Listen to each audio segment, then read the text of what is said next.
احمد پور کی تمام خواتین سے بالخصوص اس وقت میں متوجہ ہوں۔ مرد حضرات باہر کی مصروفیات میں مشغول رہتے ہیں، آپ گھروں کے اندر ہوتی ہیں، جس طریقے سے گھر کی حفاظت آپ کی ذمہ داری ہے، اسی طریقے سے اولاد جب تک چھوٹی ہے اس کی حفاظت بھی خصوصاً آپ کی ذمہ داری ہے۔ تعلیم و تربیت کا انتظام کرنا اور تعلیم و تربیت کی طرف پوری توجہ دینا یہ آپ کی ذمہ داری ہے۔ اگر آپ سے بچہ نہیں سن رہا ہے، پھر جب باپ شام میں گھر آئے یا جس وقت گھر آئے تو باپ کو اس کی اطلاع دیجیے، اور تعلیمی اور تربیتی حوالے سے بچوں کے اوپر ایک ذرہ برابر بھی کوتاہی اور نرمی نہ برتی جائے۔ رسول اللہ صلی اللہ علیہ وسلم کا ارشاد ہے کہ گھر کے اندر کوڑے لٹکانے کا حکم دیا گیا ہے۔ یہ کوڑا لٹکانے کا حکم کیوں دیا گیا ہے؟ اس کی وجہ صرف یہ ایک ہے کہ اس گھر کے اندر جو اولاد ہے، جو بچے ہیں، اس گھر کے اندر اس کی تربیت صحیح ہو سکے۔ یہ بچوں کو چھوڑ دیں، آپ ہماری بات کو سنیں، ان کی تربیت صحیح ہو سکے۔ آج کتنا افسوس کی بات ہے، کم غیر حاضری کرنے والے بچوں میں صرف 3 نام آتے ہیں، صرف 3 نام ہے کم غیر حاضری کرنے والے بچوں میں۔ 70 بچے، تقریباً 70 بچوں کی تعداد ہے، اور انہیں کم غیر حاضری کرنے والوں میں صرف 3 نام۔ یہ ہمارے لیے خوشخبری نہیں ہے، بلکہ یہ ہمارے لیے انتہائی افسوس کا مقام ہے۔ اگر ہمارے پاس اپنے بچوں کے لیے وقت نہیں ہے، اس سے بڑی لعنت ہمارے لیے کچھ نہیں ہے۔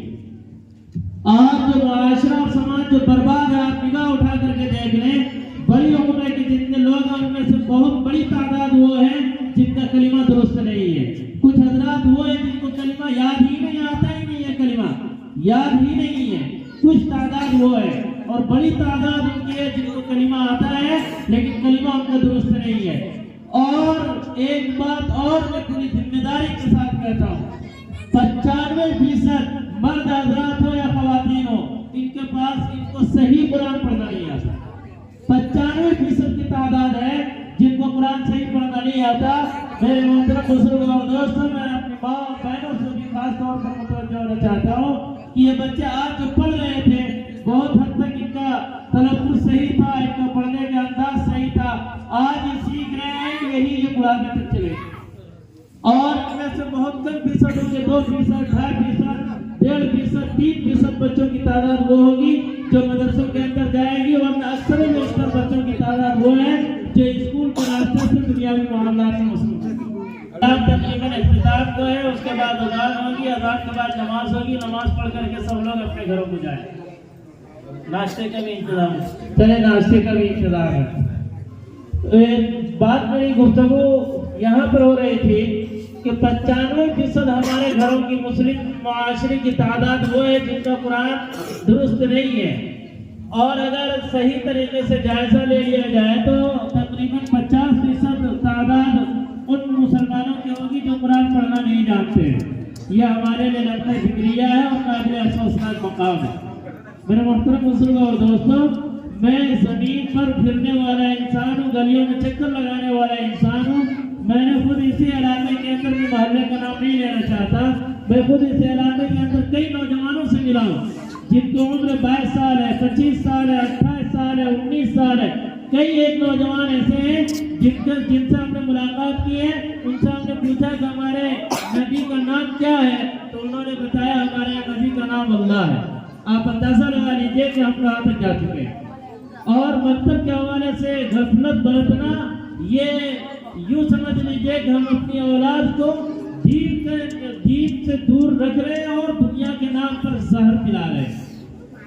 اور ایک بات اور میں آپ لوگوں سے کہنا چاہوں گا، خاص طور پر جو میں اپنے تجربے سے دن رات کے مشاہدے سے دیکھ رہا ہوں، مکتب کے اندر جو بچے آ رہے ہیں، یہاں جو تربیت کی کوشش کی جا رہی ہے، اگر اس کو ذرا سا گھر کے اندر باقی رکھ لیا جائے تو انشاءاللہ یہ ہیرا جو گرد و غبار میں دبا ہوا ہے اور گرد و غبار کی وجہ سے چمک نہیں پا رہا ہے، انشاءاللہ جب یہ تربیت کی کمی کا گرد و غبار ہٹے گا تو یہ ہیرا صرف خون میں نہیں بلکہ جہاں رہے گا وہاں چمکے گا۔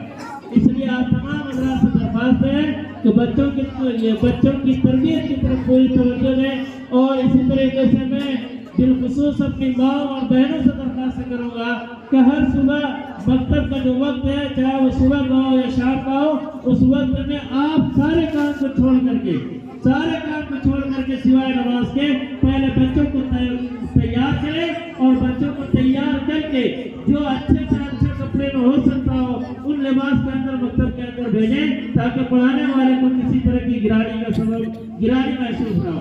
بسا اوقات ایسا ہوتا ہے بچے کا لباس اس طرح سے ہوتا ہے، پڑھانے والا بچے کو پڑھانا چاہتا ہے لیکن بچے کا لباس اور بچے کے جسم سے آنے والی بدبو کی وجہ سے استاد اس کو اٹھا کے دور کر دیتے ہیں۔ تو یہ گندگی اور بے ترتیب زندگی اگر ہوگی تو یہ بچوں کے لیے بھی تعلیمی محرومی کا سبب ہوگا۔ اس لیے میں اپنے ماں اور بہنوں سے بالخصوص درخواست کرنا چاہوں گا کہ آپ اپنے بچوں کو مکتب کے وقت میں ساری چیزوں کو چھوڑ کر کے پہلے بچوں کو تیار کریں، مکتب تک پہنچائیں اور پھر اس کے بعد آپ اپنے کاموں میں مصروف رہیں۔ امید ہے کہ ہماری اس آواز کو سنی جائے گی اور ہماری باتوں پر جو ہے توجہ دی جائے گی۔ میں اپنی اسی باتوں پر اپنی بات ختم کرتا ہوں۔ وآخر دعوانا